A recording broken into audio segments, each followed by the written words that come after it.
Duda anak dua, ini sosok istri pertama Haldi Sabri yang juga dibangunkan sebuah masjid.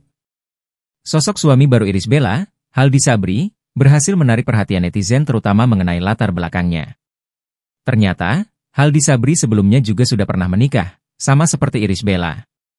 Kabar ini pun membuat netizen makin penasaran dengan siapa gerangan sosok mantan istri Haldi Sabri berdasarkan informasi yang beredar. Berakhirnya pernikahan Haldi Sabri dengan istri pertamanya bukan karena perceraian, tetapi karena sang istri meninggal dunia.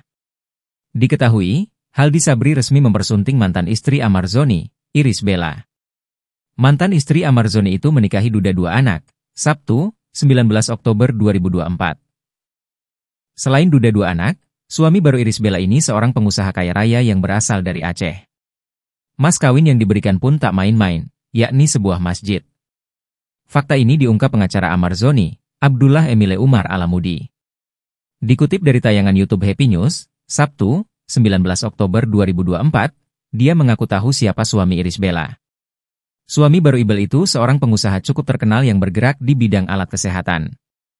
Ditambahkannya, Haldi Sabri juga seorang duda dengan dua anak. Meski begitu, dua anak tiri Irish Bella itu sudah cukup besar. Lantas seperti apa sosok istri pertama Haldi Sabri? Seperti yang telah disinggung di awal, Haldi Sabri sebelumnya sudah pernah menikah. Sang pengusaha juga telah dikaruniai dua orang anak dari pernikahan sebelumnya. Nama almarhumah yang menjadi istri pertama Haldi Sabri diketahui bernama Dwi Astuti. Informasi ini dikonfirmasi langsung oleh kuasa hukum Irish Bella, Emilie Umar.